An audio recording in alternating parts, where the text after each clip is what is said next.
Olá, meu nome é Camila, eu sou aluna de doutorado do programa de pós-graduação em Agronomia e Ciência do Solo e agora eu vou apresentar o trabalho submetido ao segundo Simpósio Ibero-Americano de Ciências do Solo, que tem como título Efeito de diferentes preparos do solo na vegetação espontânea em sistema orgânico de produção. Eu sou a primeira autora deste trabalho e destaco também a importância dos coautores para a condução desse resumo. Bom, então esse trabalho está pautado em três principais temas, que é a agricultura orgânica, o sistema de plantio direto de hortaliças sem uso de herbicida e a vegetação espontânea. E esses três temas se correlacionam e justificam a importância desse trabalho. Bom, a Lei 10.831 orienta quais práticas de manejos, insumos devem ser adotados em sistemas orgânicos de produção, bem como está descrito os princípios que direcionam os princípios da agricultura orgânica baseados em princípios agroecológicos. Bom, no Brasil, atualmente, de acordo com Galhardo e colaboradores, há um crescimento anual do número de agricultores orgânicos em torno de 20% ao ano. E no que se refere aos principais sistemas de produção adotados pelos agricultores orgânicos, a produção de hortaliças e a soja se destacam nesse aspecto. Bom, quando falamos em referências práticas de manejos adotadas em sistemas orgânicos de produção, a agroecologia enxerga o solo como organismo vivo, ou seja, as práticas de manejo adotadas no solo devem priorizar a qualidade desse recurso natural.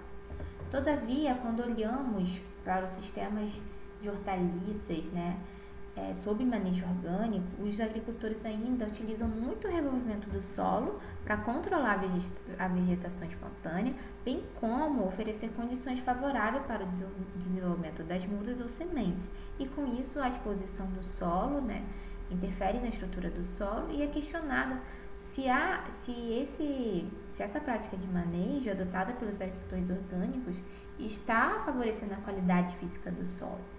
Então, em função disso, alguns autores já relataram que a melhor saída para atender os princípios da sustentabilidade seria a prática do plantio direto seguindo os princípios orgânicos. Mas, para controlar a vegetação espontânea em sistemas orgânicos de produção, utilizando o sistema de plantio direto, é um desafio significativo, porque na agricultura convencional eles usam herbicida para controlar a vegetação espontânea, mas como se faz na agricultura orgânica? Então, atualmente, os agricultores, em vez de usar herbicidas, eles manejam a vegetação espontânea com rolofato, roçadeiras, trituradores de resíduos vegetais, entre outras técnicas. Então, o objetivo desse trabalho foi avaliar o efeito de diferentes preparos do solo sobre os custos de produção da vegetação espontânea na produção orgânica de abóbora. Bom, o delineamento experimental adotado foi o blocozinho a casa com 4 repetições. O experimento foi instalado na fazendinha agroecológica no município de Seropédica, no ano agrícola de 2014 a 2015. Então, trata-se de um experimento de média duração. O solo é classificado em solo vermelho e amarelo. Os tratamentos avaliados foram diferentes sistemas de preparo do solo e esse trabalho tem como foco avaliar a produção de biomassa da vegetação espontânea, bem como os custos nesses diferentes tratamentos. Bom, o primeiro tratamento consiste no plantio direto de hortaliças. A área ela é primeiramente utilizada um pré-cultivo do milho consorciado com mucuna. Colhe-se o milho para produzir espigas ou mini milho e depois o triturador de resíduos é utilizado nessa área, onde vai triturar essa biomassa e após a ação do implemento agrícola, a área se constitui na palhada para o plantio direto e em seguida é feito o plantio das hortaliças. Bom, o tratamento 2 é o preparo convencional, coração e engradagem, e o tratamento 3 é o preparo convencional utilizando a enxada rotativa. Bom, os primeiros resultados referem-se à produção de biomassa, as horas trabalhadas para a capina da vegetação espontânea e o salário em relação à hora trabalhada. Essas são as 3 variáveis utilizadas durante a capina na produção orgânica de abóbora e foram realizadas 2 capinas. Então, no primeiro resultado, a gente vê que houve maior produção de biomassa no plantio direto, seguido com menores médias do preparo com aração engradagem e enxada rotativa. Quando a gente vê as horas trabalhadas e o salário, não houve diferença estatística entre os tratamentos. Na segunda capina, que essa cultura demandou apenas 2 capinas, quando a gente vê a segunda capina, a gente vê que não houve diferença entre os tratamentos, nem para a biomassa, nem para horas de trabalho, nem pelo salário. A gente vê que houve uma maior produção, né, de biomassa na segunda capina, vendo que na primeira capina houve ali o efeito, né, do revolvimento, da palhada no plantio direto, né, que atenua aí a produção de biomassa. E é isso, então as conclusões são que os custos de produção com a vegetação espontânea foram similares e não se verificou diminuição da produtividade da abóbora em comparação aos preparos convencionais. Muito obrigada!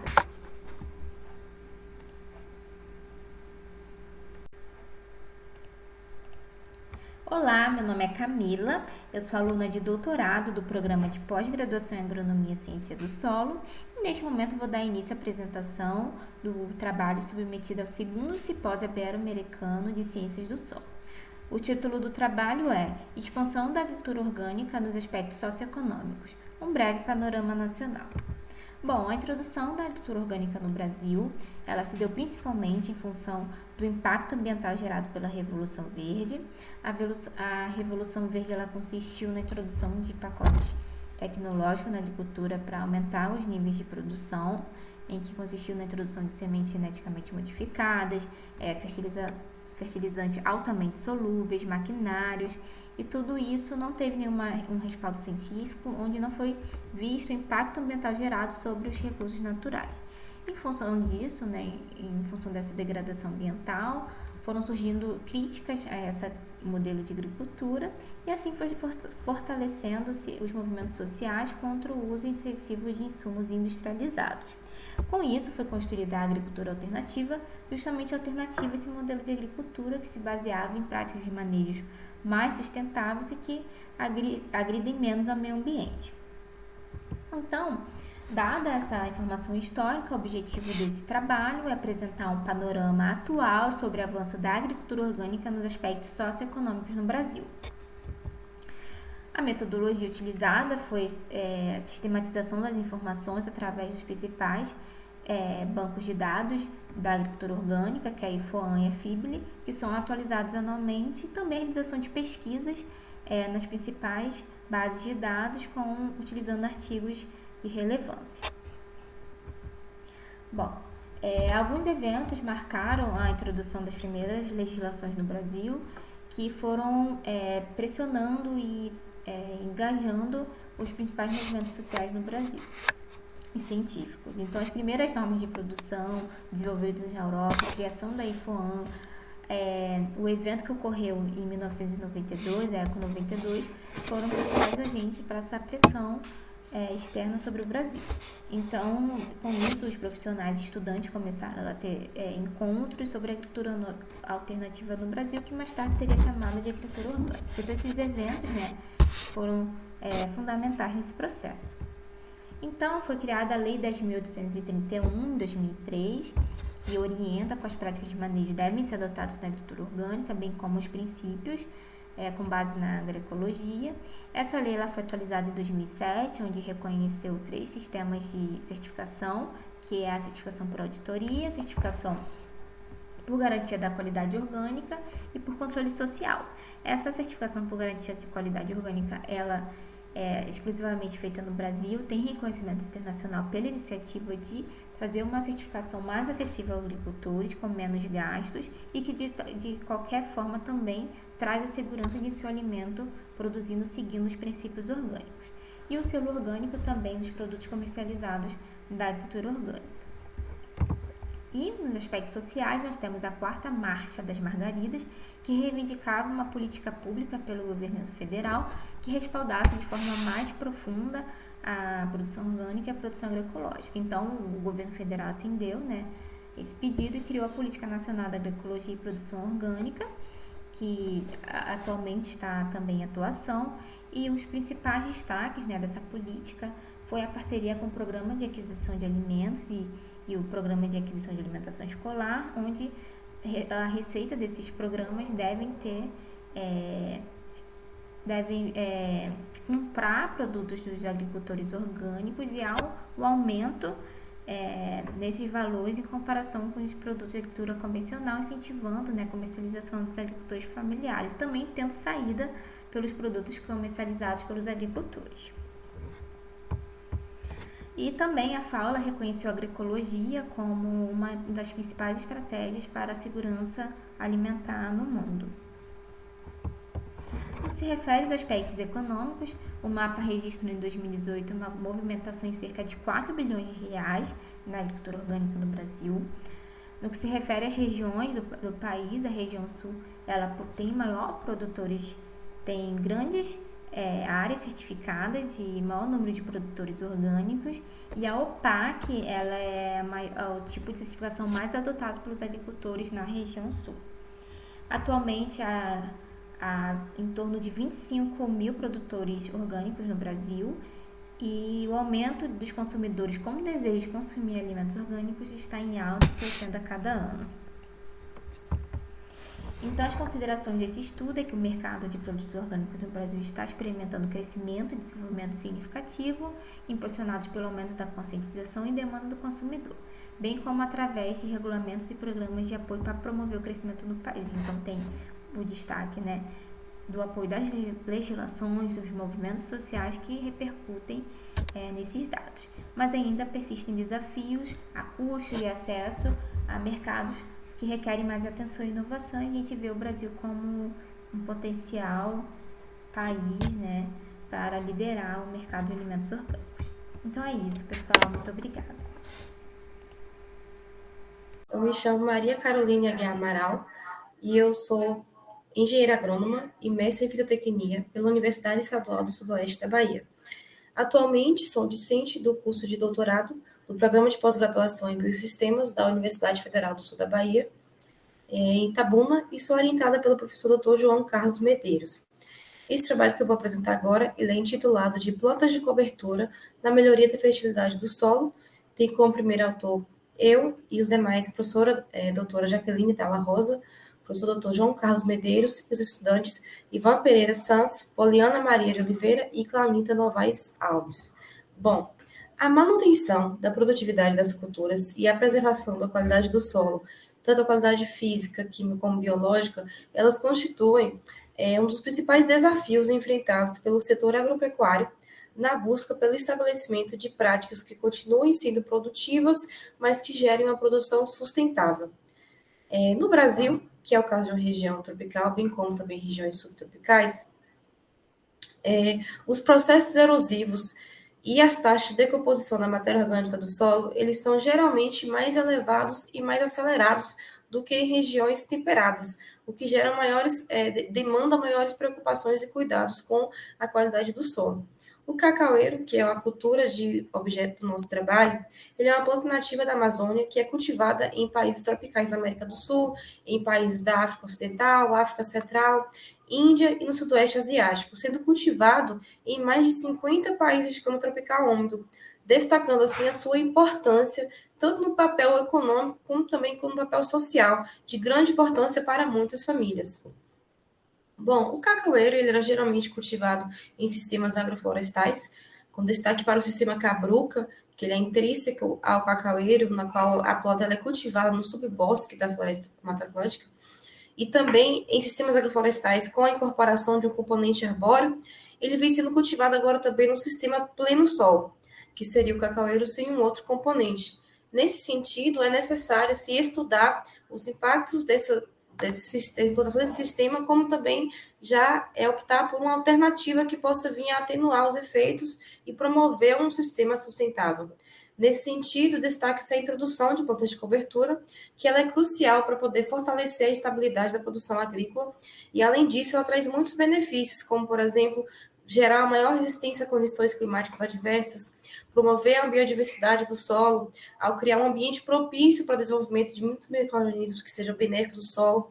E nesse sentido, tem-se dois grupos de plantas de cobertura que são bastante empregados, que têm seus benefícios, que são os casos das fabáceas que por meio de uma relação simbiótica com bactérias fixadoras de nitrogênio, consegue promover uma fixação biológica de nitrogênio atmosférico no solo, incorporando ao solo, e as poáceas, que conseguem aumentar os teores de matéria orgânica no solo por meio do incremento da massa de raízes, que também agregam carbono nesse solo.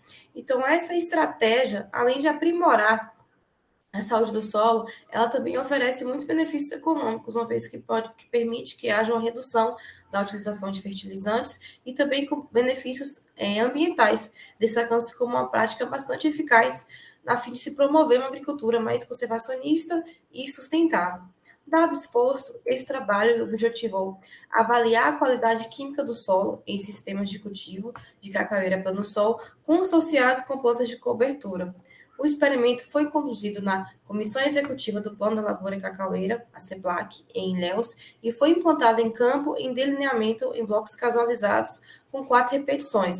Foram considerados 4 tratamentos, dentre os quais com só plantas de cobertura, com fabácea, onde foram utilizadas, a depender da época, amendoim forrageiro, crotalária e feijão guandu. O tratamento com poácea, que foi utilizada a braquiária, Orucolegumes, e o tratamento com plantas espontâneas. Além disso, um tratamento com solo exposto, onde não foi inserido nenhuma planta de cobertura e foi feita a retirada do que crescia ali. Bom, para o andamento das análises, foram coletadas amostras de terra na camada superficial do solo, de 0 a 10 centímetros, que foram posteriormente conduzidas para o laboratório para posterior análise química. Bom, como resultados, a gente tem o quê? O solo cultivado com braquiária se destacou no nutriente, no potássio. Foi o único que houve observada a diferença significativa foi para o potássio, na qual a braquiária ela foi superior às demais, seguida da vegetação espontânea, foram as que apresentaram os maiores teores de potássio, sendo que Santos e colaboradores de 2023 reportaram no estudo também que eles avaliaram a composição química de planta de cobertura, estudaram a braquiária, a Orocodecumbens, e eles reportaram que ela realmente tem um acréscimo de potássio na sua composição. Ela consegue ter uma reciclagem maior e conter mais potássio, o que pode justificar o fato desse solo ter apresentado um maior teor de potássio. Para as demais características não foram observadas diferenças significativas. O pH para todas as áreas, para todos os cultivos, ele foi próximo à neutralidade, o que interfere também na disponibilidade de outros nutrientes, o que é bom. E, além disso, o alumínio também foi baixo para todas as áreas. E a gente tem, então, como conclusão desse trabalho, de que o consórcio do cacaueira plano sol com a braquiária e vegetação espontânea, eles apresentaram o maior teor de potássio dentre os tratamentos estudados. E é isso. Muito obrigada. Olá, eu sou Luane Lima Souza e eu vou apresentar o trabalho de solução do fósforo e do potássio do organomineral produzido com cascalho de perfuração de poços de petróleo onshore. Os fertilizantes organominerais, eles são produzidos a partir da utilização de um material mineral e de um material orgânico. Ele tem a característica de fornecer quantidades significativas de nutrientes, como NPK para as plantas, e também tem a característica de permitir que sejam reutilizados subprodutos na sua produção. Além disso, ele libera esses nutrientes de forma gradual, o que minimiza perdas por lixiviação e volatização e também a redução de impacto ambiental e dos custos de produção. O objetivo do trabalho foi avaliar a dissolução dos nutrientes do FON, produzido com cascalho de perfuração de poços de petróleo onshore, como uma matriz mineral, e a torta de mamona como matriz orgânica. O ensaio foi conduzido no Laboratório de Estudos da Gelação Solo-Planta, no Departamento de Solos, da Universidade Federal Rural do Rio de Janeiro, e foi conduzido em 3 etapas. Na primeira etapa, foi realizada uma caracterização dos pseudos totais, de potássio e fósforo do material que foi utilizado na formulação. A partir disso, o fertilizante foi formulado, onde ele foi peneirado, homogeneizado e passado numa peletizadora para que fosse feito o FON peletizado.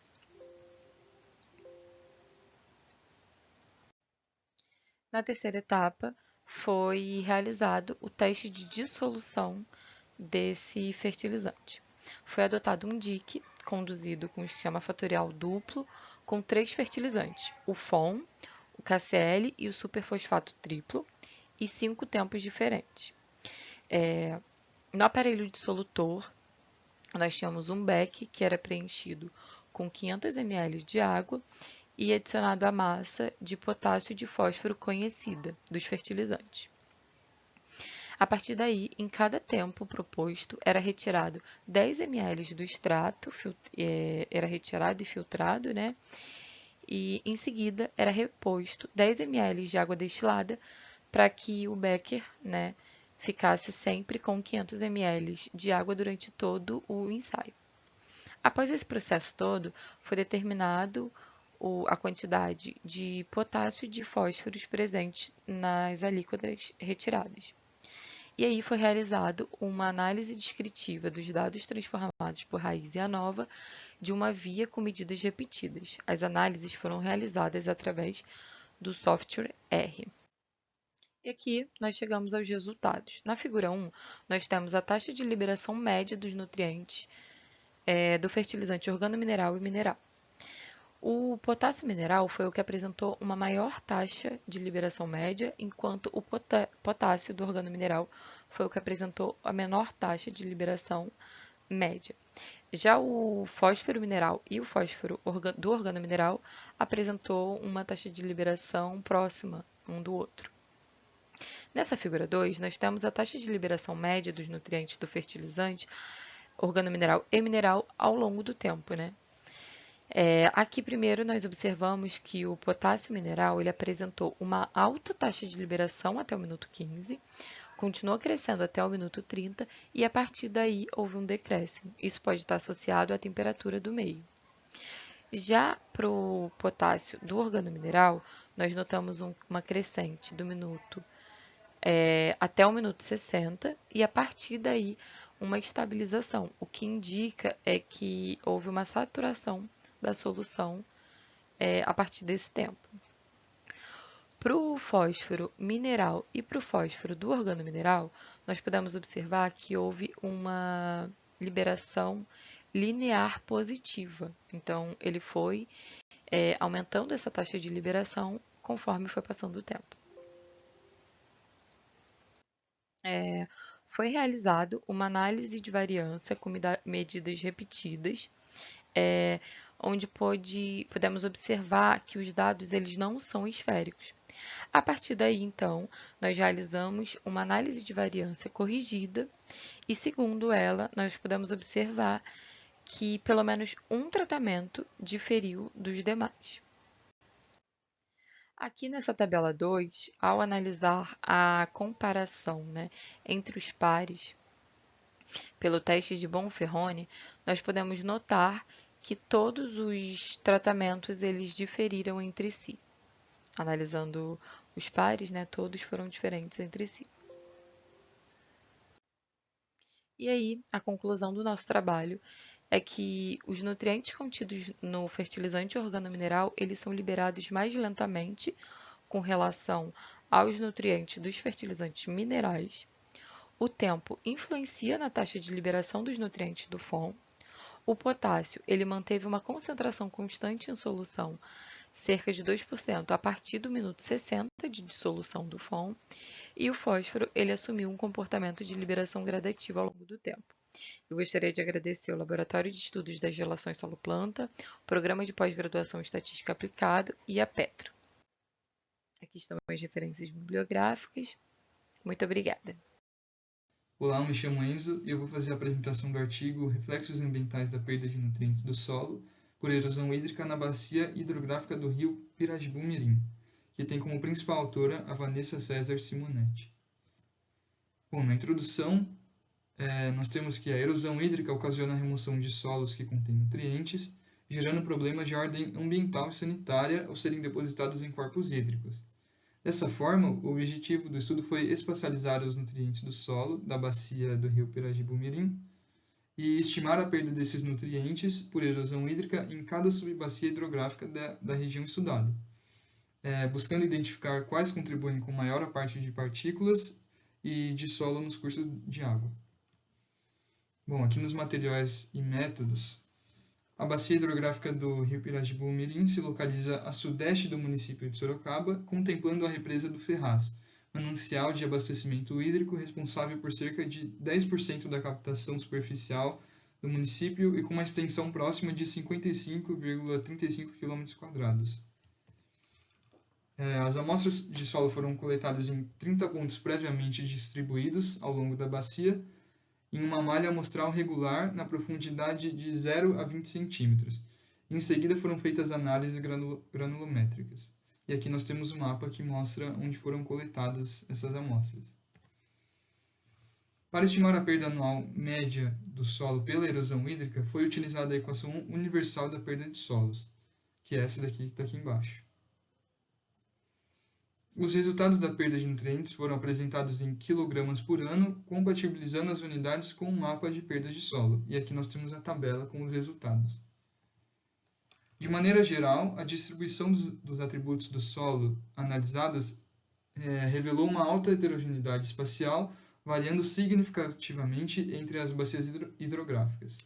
A matéria orgânica e o cálcio representaram as maiores perdas em quase todas as subbacias, enquanto o cobre e o fósforo representaram as menores. Constatou-se também que as subbacias com grandes áreas de florestas apresentaram as menores perdas de solo, mostrando a importância da vegetação na redução dessa erosão e, consequentemente, na perda de nutrientes do solo, né?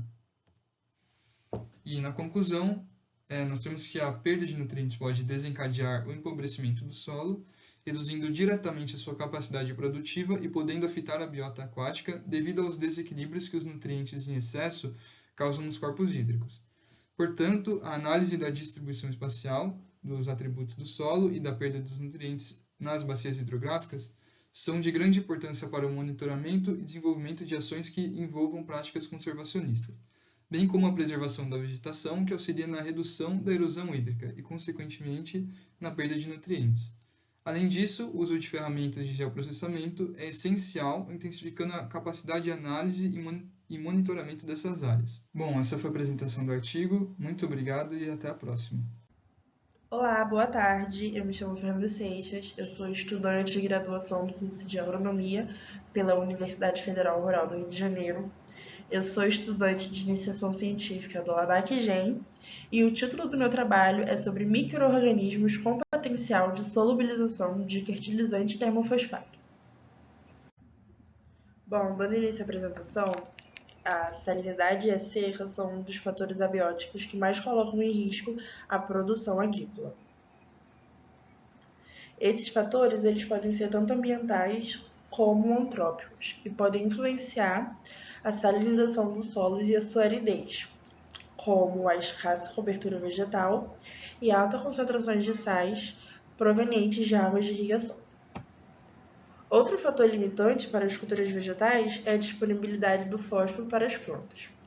E essa limitação ela se dá pelo fato do fósforo ele ter uma alta afinidade com outros elementos presentes no solo, como a presença de cálcio, que formam apatitas, ou a precipitação com alumínios presentes em solo ácidos, formando fosfatos de alumínio.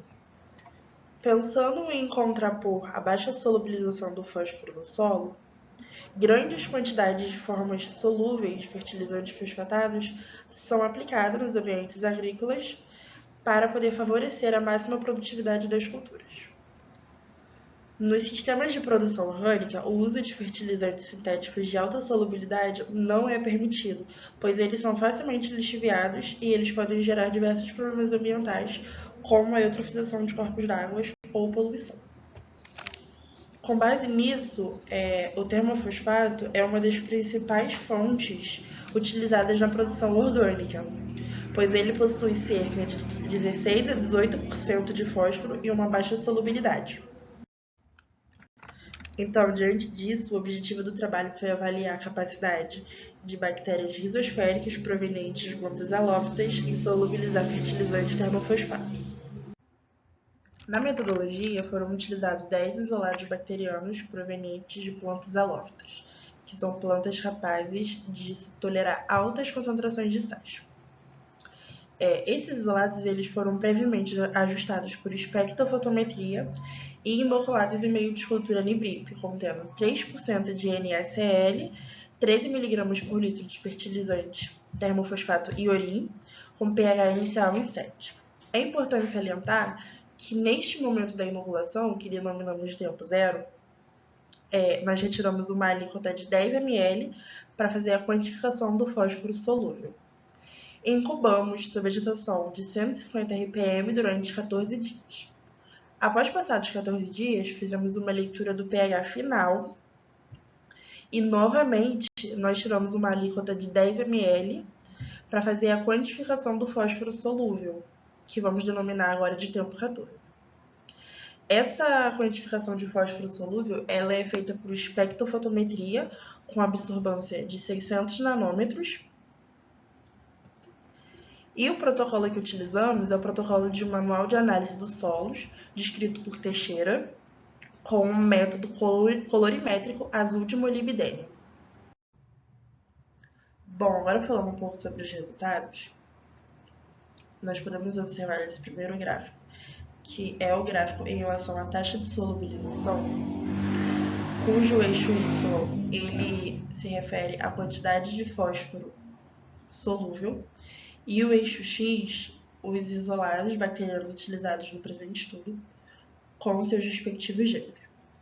Nós observamos que todos os isolados eles foram capazes de solubilizar fertilizante termofosfato, sendo que o isolado 11, Enterobacter, 15 e 145, que foi uma bactéria não identificada, foram os isolados que tiveram a maior taxa de solubilização.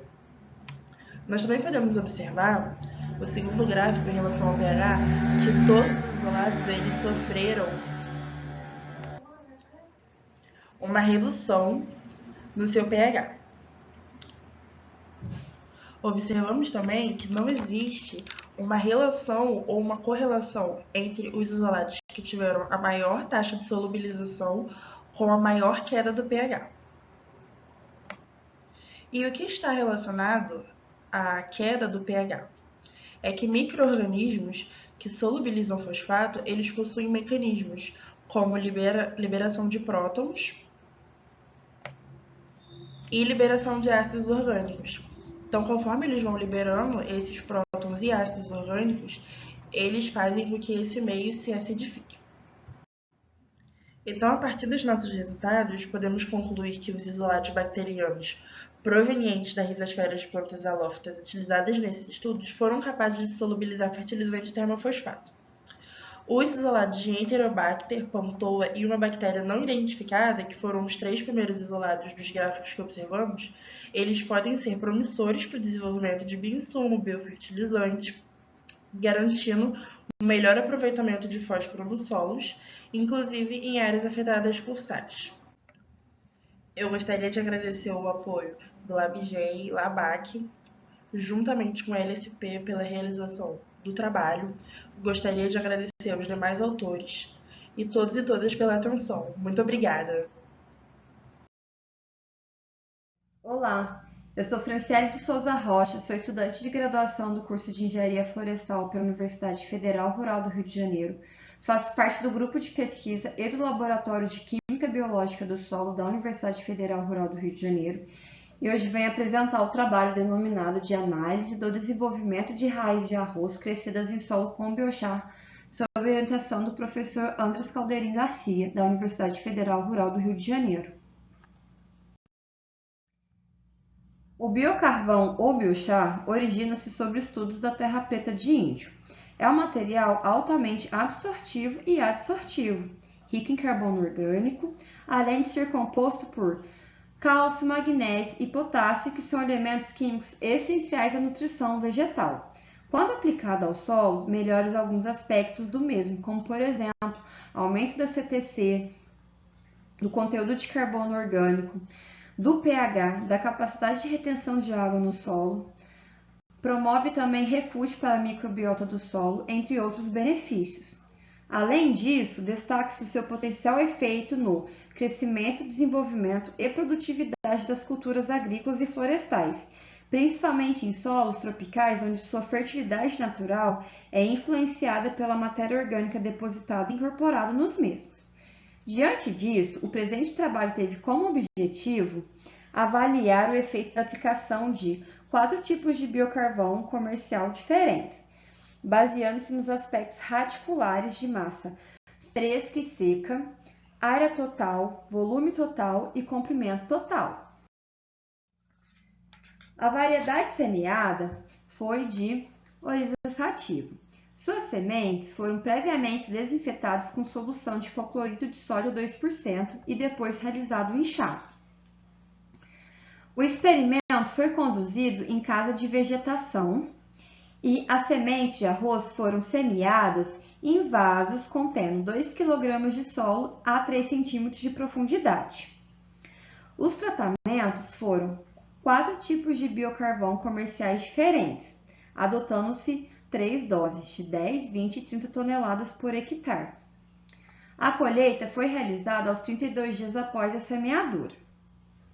As raízes foram lavadas e escaneadas a fim de se obter a área total, comprimento total e volume total. Depois foi realizado a pesagem a fim de se obter a massa fresca. Depois foram colocadas em estufa por 72 horas a 60 graus Celsius para ter a sua massa seca. A análise estatística foi feita no software R. Os gráficos foram feitos no software R, bem como no SigmaPlot e no Excel. O tratamento B4 mostrou um estímulo significativo tanto para a massa seca quanto para a massa fresca, o que não ocorreu para os demais tratamentos, os quais apresentaram valores inferiores ao do controle. Foi observado também que não houve diferença estatística significativa entre as 3 doses do B4 e dos demais tratamentos.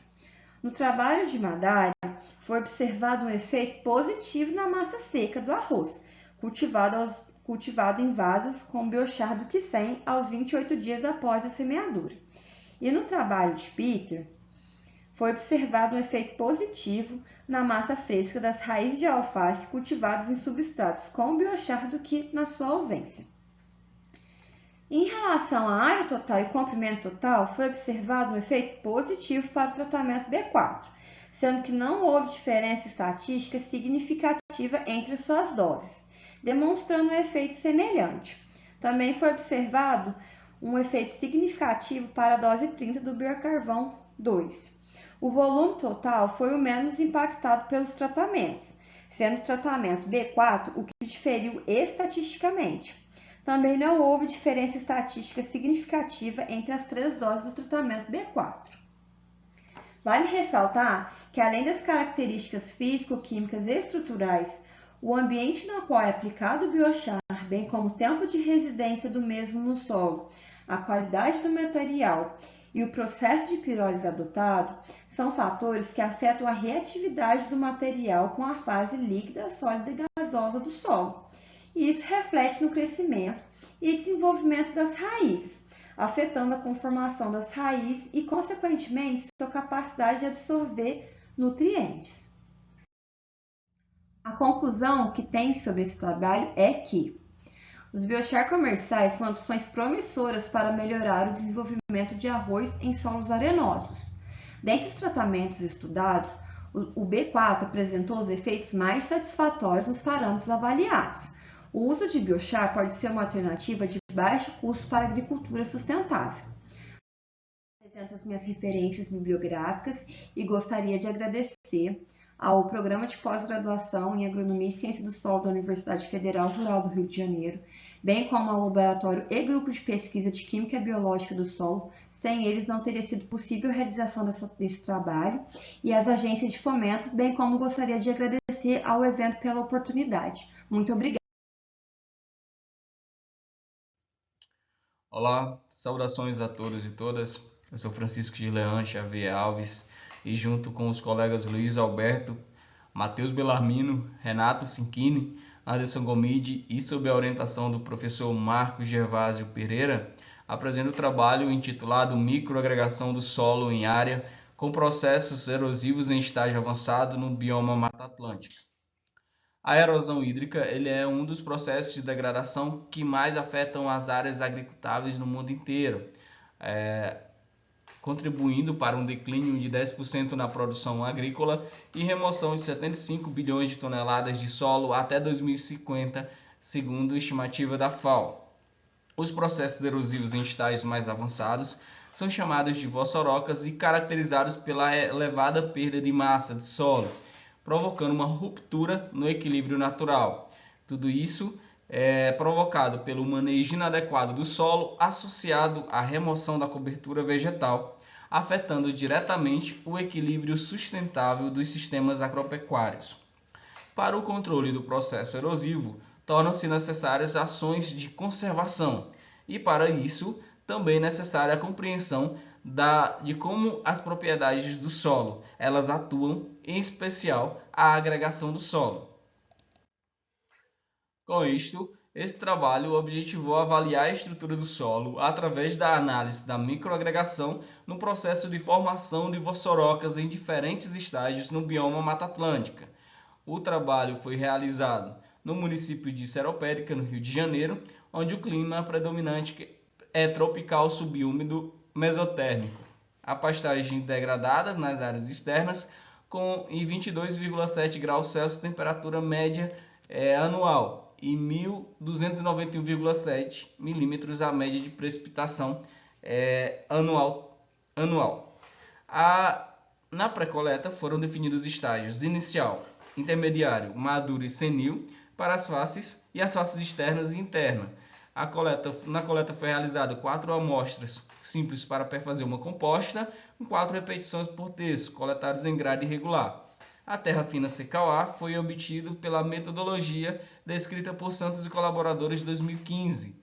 Para avaliação da estabilidade de microagregados, foram realizadas análises para argila dispersa em água, argila refloculável em água e argila não dispersiva em água, todos de acordo com a metodologia proposta por Melo e colaboradores de 2019 e 2021.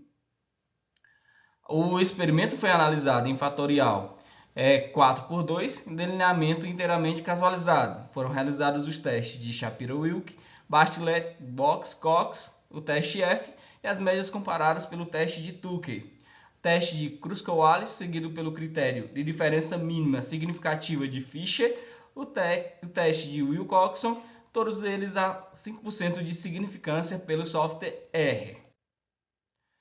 Os maiores valores de argila dispersível em água foram observados nos estágios senil e maduro, 35,73% e 23,07% respectivamente, em comparação aos estágios INT, 0,81% e inicial IN, 0,10%.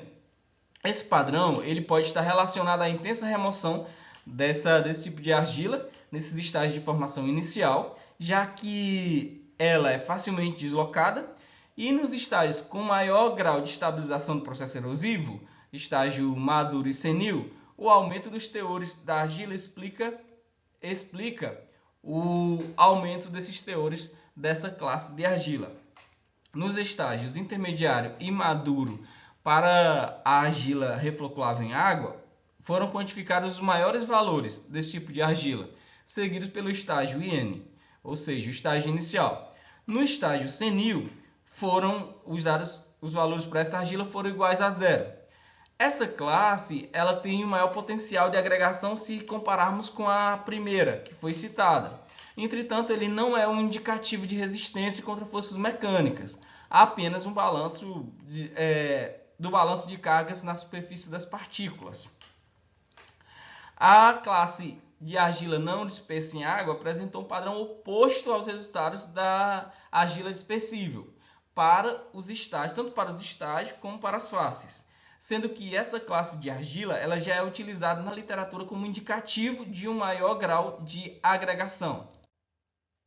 Como conclusão, temos que os diferentes estágios de formação e estabilização de vossorocas eles afetam de maneira diferenciada a microagregação do solo. Eles demonstram a dinâmica da fração argila nos processos erosivos em diferentes níveis e todas as classes de argilas analisadas apresentaram bons resultados, sendo que a argila dispersível em água e a argila não dispersível, estes podem atuar como indicadores da qualidade física do solo.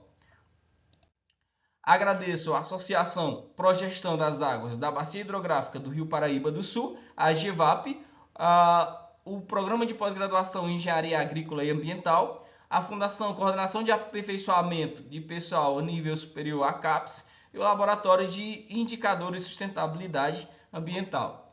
Obrigado a todos pela atenção. Olá a todos, meu nome é Gabriel Coutinho Oliveira de Lemos e os demais autores são Ingrid Cardoso Stack Cabral, Marcelo Antoniol Fontes, Luiz Alberto da Silva Rodrigues Pinto, Marcos Gervásio Pereira, Cristiane Figueira da Silva.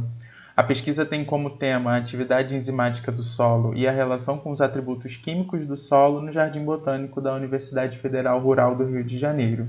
Então, por que falar de atividade enzimática? Hoje, sabe-se que ela é uma importante ferramenta de avaliação de interferência no solo, tanto naturais quanto humanas, e, portanto, é considerado como um bioindicador de qualidade do solo, além da relevância para a dinâmica da matéria orgânica e em outros processos, como a ciclagem de nutrientes e a diversidade funcional. Logo, a caracterização dessa atividade enzimática, que é o objetivo desse trabalho, é fundamental para o direcionamento de práticas e ações de preservação, manejo sustentáveis, bem como manutenção de APPs. Então, a busca por um aprofundamento do conhecimento de como ocorrem essas interações com os atributos do solo também foi um mote desse trabalho. O trabalho, portanto, foi realizado no Jardim Botânico da UFRJ em uma toposequência, separados em terço superior, terço médio e terço inferior, com uma pequena variação na declividade entre eles, porém com coberturas vegetais distintas. O terço superior, que é dominado por espécies arbóreas, o terço médio, que é caracterizado por uma vegetação rasteira e ausência de espécies arbóreas, e o terço inferior, que é composto também por árvores. O terço médio e o terço superior apresentam uma textura argilosa na camada superficial e o terço inferior, que apresenta uma textura arenosa.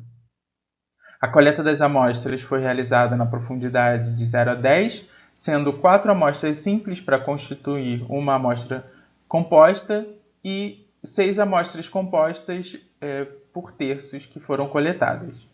O material foi levado ao laboratório, preparado para análise de rotina de fertilidade, de acordo com o Teixeira et al. 2017, e também para as análises de teores de carbono orgânico total, frações de matéria orgânica e a FDA.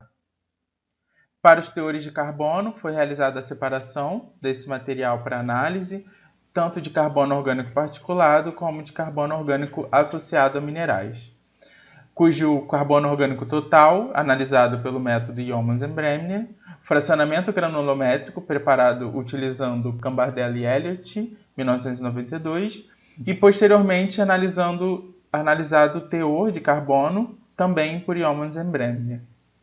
Além também da matéria orgânica leve, que o preparo da amostra utilizando Anderson e Ingram, com posterior observação dos teores de carbono, também por Yeomans-Bremner. Para análise da atividade enzimática pela hidrólise do diacetato de fluoresceína, FDA, foi realizada a incubação da amostra de solo com diacetato de fluoresceína, com posterior centrifugação e filtragem da solução, e a leitura foi feita em espectrofotômetro. Com o resultado das análises, podemos observar que, na maioria dos atributos no terço superior e médio, não foi observada diferença entre elas nas médias utilizando o teste T de Bonferroni. Já no terço inferior, apresentou teores mais baixos na maioria dos atributos analisados em relação ao terço superior e médio. Pela análise de correlação de Pearson, pôde-se observar uma relação significativa da atividade enzimática com a maioria dos atributos químicos e também as frações de matéria orgânica do solo avaliados. Com a análise de agrupamento, podemos observar a similaridade entre os terços quando avaliamos os atributos químicos, microbiológicos e as frações de matéria orgânica do solo em conjunto. Mesmo com coberturas vegetais diferentes, os terços superior e médio apresentam similaridade maior, apresentando aproximadamente 55%, e o inferior apresentando 80% de dissimilaridade em relação ao grupo constituído pelo terço superior e médio. Então, portanto, com as análises realizadas, é possível concluir que a atividade enzimática é maior nos terços mais elevados, o superior e o médio, que possuem cobertura arbórea e gramínea, respectivamente. Assim como as correlações entre os diferentes atributos que sugerem uma maior atividade enzimática com teores menores de fósforo e maiores teores das diferentes frações de matéria orgânica, bem como maiores valores de pH e teores de H+Al, sódio, potássio e a capacidade de troca catiônica, que estimulam essa atividade enzimática. Aqui estão as referências. Obrigado. Boa tarde, meu nome é Gisele Azevedo, eu sou discente do curso de farmácia e o título do trabalho é Perfil de resistência a metais pesados do gênero Enterobacter provenientes de cama de aviária de diferentes sistemas de produção. Dando início com a apresentação, onde desafios são enfrentados pela avicultura no Brasil, sendo um deles o gerenciamento dos resíduos gerados, como a cama de aviária. E esse resíduo é um material utilizado na forração das instalações, onde os animais permanecem para evitar o contato direto do animal com o piso, que serve de substrato para absorção da água, incorporação de fezes, de urinas e restos de alimentos não aproveitados. E esse material, ele possui um elevado teor nutricional e com isso ele é muito utilizado na agricultura como fertilizante orgânico. E ele também pode conter micro-organismos patogênicos, como bactérias do gênero Enterobacter, que são importantes patógenos causadores de infecções em humanos e animais, podendo também apresentar diferentes genes de resistência a antimicrobianos, devido à utilização indiscriminada desses fármacos na produção animal. E também temos os sistemas de produção, que temos a avicultura orgânica e a avicultura convencional. A presença de metais pesados pode favorecer a persistência das bactérias resistentes a antimicrobianos. E com isso, micro-organismos que são expostos à contaminação ambiental de antimicrobianos e metais pesados, eles estão sujeitos à conciliação da resistência de ambos, processo que pode ocorrer por mecanismo de corresistência e resistência cruzada. E esse fato ele possui um grave potencial de ameaça à saúde pública, uma vez que as bactérias resistentes a antimicrobianos elas limitam a eficiência, dificultando o tratamento de infecções. O objetivo do trabalho foi avaliar o perfil de resistência a metais pesados e Enterobacter isolados durante o processo de compostagem de cama de aviária do sistema convencional e do sistema orgânico de produção. Na metodologia, foram utilizadas 12 cepas bacterianas do gênero Enterobacter, de cama de aviária do sistema convencional e do sistema orgânico, e elas foram isoladas, identificadas para a detecção de resistência a metais pesados in vitro. Na detecção de resistência a metais pesados, inicialmente as cepas foram cultivadas em caldo bilirrento a 37 graus Celsius por 24 horas e a concentração celular foi ajustada. Os ensaios foram realizados em microplacas de 96 poços e tivemos também diferentes concentrações usadas no sulfato de cobre, sulfato de zinco e nitrato de chumbo.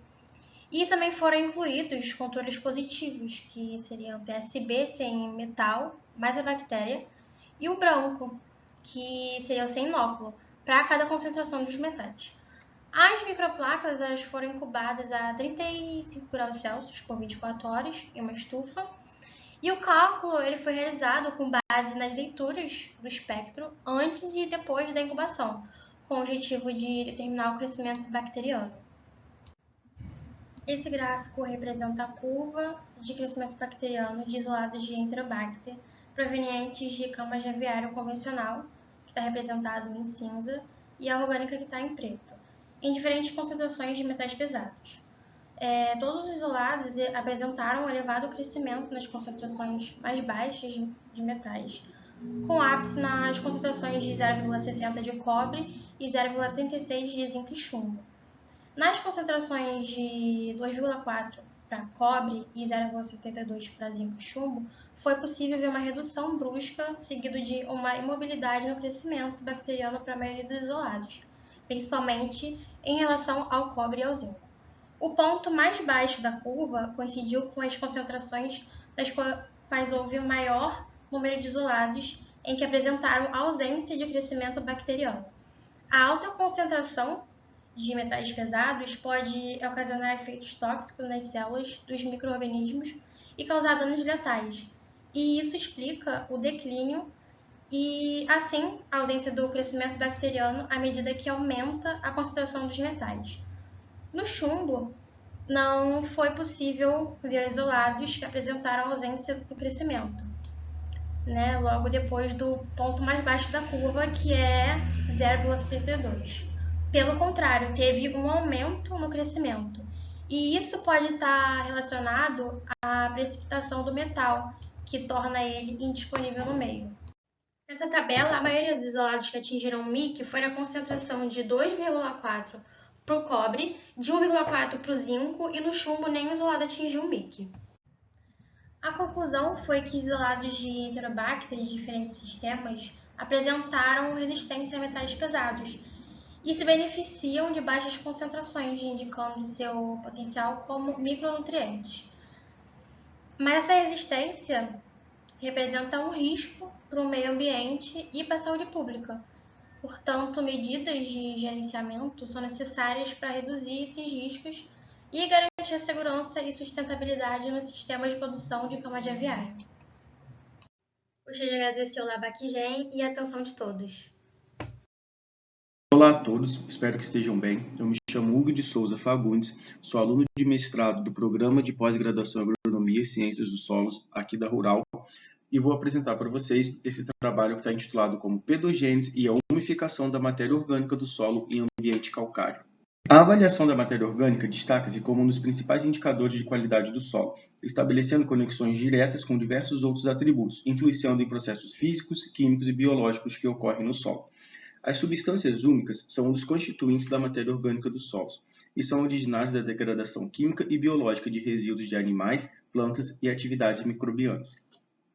Essas substâncias podem ser classificadas de acordo com sua solubilidade em meio aquoso, em ácidos fúlvicos, ácidos úmicos e uminas, e são influenciados por diversos fatores, sendo os organismos os primeiros a desempenharem um papel importante na transformação do material orgânico depositado no solo. Além disso, variáveis como temperatura, regime de água do solo, disponibilidade de nutrientes e pH exercem influência indireta no grau de decomposição da matéria orgânica do solo e impacta na formação das frações das substâncias úmicas.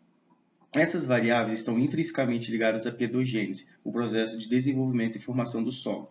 A pedogênese é regida por uma variedade de fatores que afeta a dinâmica da matéria orgânica do solo, desencadeando processos como decomposição, mineralização, estabilização e umificação da matéria orgânica.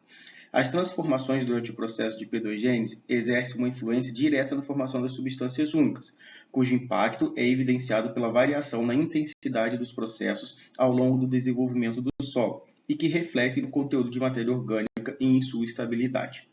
Essa dinâmica revela processos pedogenéticos específicos que podem estar ocorrendo no solo, evidenciando a complexidade e a conexão entre os diversos elementos que contribuem para a formação e evolução do solo. Base dessas informações, o objetivo desse estudo é analisar como o grau de pedogênese afeta a formação das substâncias úmicas em solos de natureza calcária.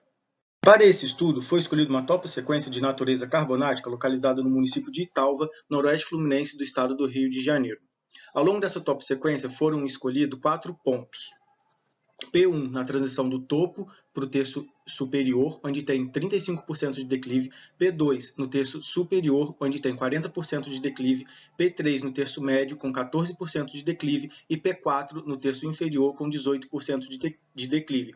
Esses perfis foram abertos e descritos de acordo com o manual e coleta de descrição de solo no campo e coletado amostras para fazer as análises laboratoriais de granulometria, pH e cálcio, carbono orgânico total e fracionamento das substâncias úmicas para obter ácido fúlvico, ácido úmico e umina.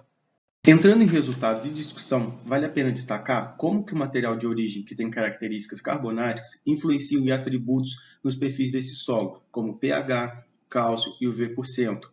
observados na tabela. Os valores de cálcio variaram entre 5,5 e 10,1 centimol por quilograma nas camadas superficiais dos perfis, sendo o menor valor observado no perfil P3 e o maior no perfil P4. Em relação ao conteúdo de carbono orgânico total, observou-se uma diminuição do ponto mais elevado para o ponto mais baixo ao longo da toposequência. Os valores mais elevados, 17,23 e 13,42 gramas por quilo, foram identificados no horizonte do perfil P1, localizado no topo, enquanto o menor valor, 6,81 gramas por quilo, no perfil P4, situado no ponto mais baixo da encosta. A cobertura vegetal predominante nas áreas P1 e P2 contribui significativamente para o maior aporte de material orgânico, resultando em valores mais elevados de carbono orgânico. Quanto às substâncias úmicas, os maiores teores de carbono foram quantificados na fração umina, em todos os perfis, seguido pela fração ácido úmico e ácido fúlvico. No ponto mais elevado, P1, a porcentagem dessa fração é significativamente menor em comparação com o ponto mais baixo, P4. A fração umina é caracterizada por uma notável estabilidade no solo, uma vez que é menos solúvel e mais polimerizada quando comparada aos ácidos fúlvicos e úmicos. Em contrapartida, o ácido fúlvico é a fração menos polimerizada, apresentando menor estabilidade e maior solubilidade, tornando-o mais suscetível a alterações, tanto de origem antrópica quanto natural no ambiente. Em relação às substâncias úmicas, nos perfis P3 e P4, localizados na porção média e inferior da encosta, com menor inclinação, observou-se que os valores da relação do extrato alcalino pela umina são menores ou iguais a 0,5. E isso indica uma maior estabilidade da matéria orgânica do solo e de sua interação com a matriz mineral do solo. Essa estabilidade é favorecida pela presença de cátions trocáveis, como o cálcio, que torna a maior parte da matéria orgânica insolúvel. Os valores maiores que 0,5 da relação extrato alcalino por umina nos perfis P1 e P2 indicam que o cálcio proveniente do material de origem está apresentando uma relação mais significativa com a matéria orgânica do que nos perfis P3 e P4, que reflete as características predominantes do material de origem na formação desses solos. De acordo com os resultados, chegamos às seguintes conclusões. A fração umina predominou em todos os perfis de solo, e a relação do extrato alcalino pela umina menor ou igual a 0,5 nos perfis P3 e P4 indica uma preservação mais significativa desses perfis, o que pode ser atribuído ao processo de intemperismo menos intenso em comparação com os perfis P1 e P2.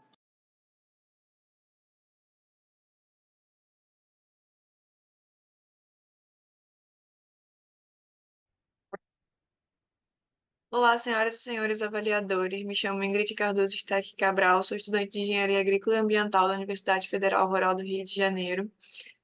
Sou orientada do professor Marcos Gervásio Pereira e hoje eu vou apresentar o trabalho intitulado de Fungos micorrízicos arbusculares e atributos químicos do solo no Jardim Botânico da UFRJ.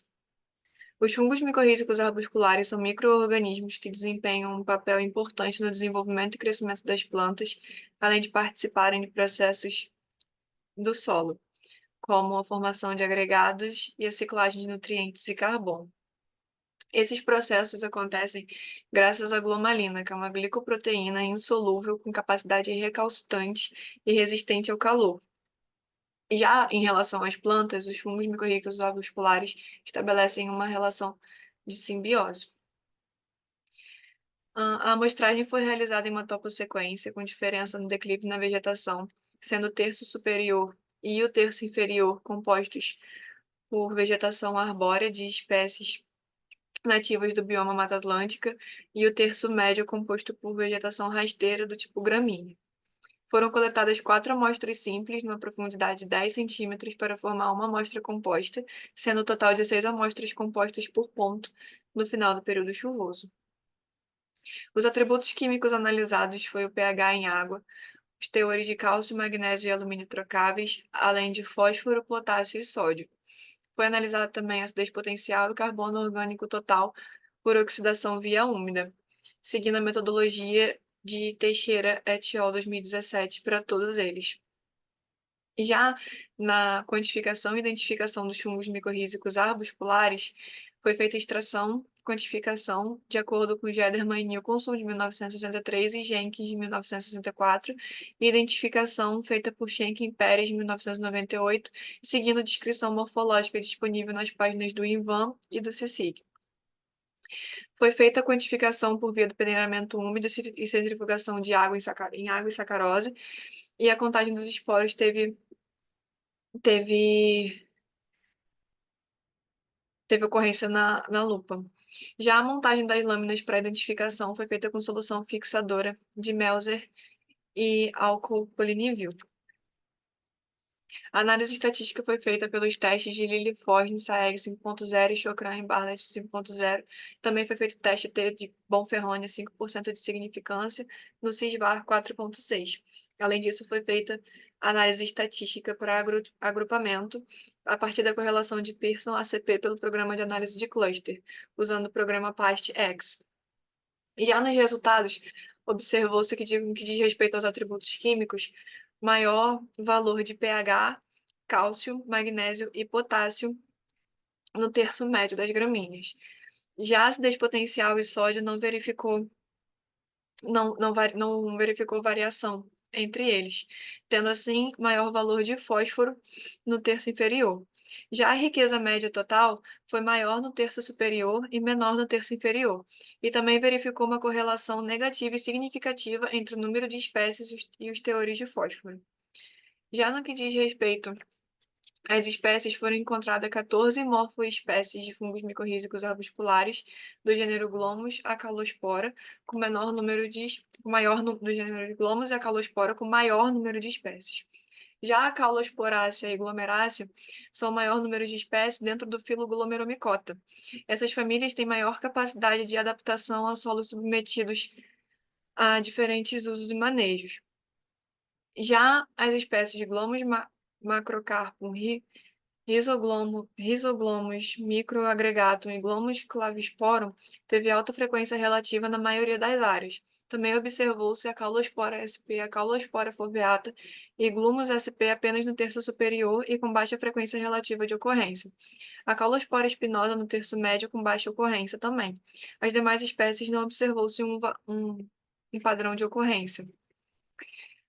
No que diz respeito ao agrupamento, o primeiro grupo se distanciou em apenas 45% do segundo grupo, tendo maior similaridade observada entre os terços superior e médio da paisagem. Então, nesse caso, conclui-se que há uma maior riqueza de espécies de fungos micorrízicos arbusculares nas áreas com a presença das espécies arbóreas e as gramíneas, nos terços mais elevados da paisagem. Os resultados de correlação sugerem um efeito dos menores teores de fósforo na maior riqueza de espécies de fungos micorrízicos arbusculares. Maior similaridade na composição da comunidade de FMA é observada entre os terços mais elevados, sendo superior e médio, com a presença de espécies arbóreas e gramíneas, respectivamente. As espécies Ambispora, Lepototicha, Glumus clavisporum e Glumus macrocarpum e Rhizoglomus microagregatum foram encontrados sob todas as coberturas vegetais nos diferentes terços da paisagem. A Caulospora foveata e a Caulospora sp foram observadas apenas no terço superior, enquanto a Caulospora espinosa apenas no terço médio, e para as demais espécies não foi observado nenhum padrão de ocorrência. Aqui estão as referências bibliográficas usadas nesse trabalho, e os agradecimentos à FAPERJ e ao ProVerde pelo financiamento da pesquisa, e ao LIEA, LISA e Embrapa Agrobiologia pela disponibilidade de laboratórios e aprendizagem durante o tempo de execução do trabalho.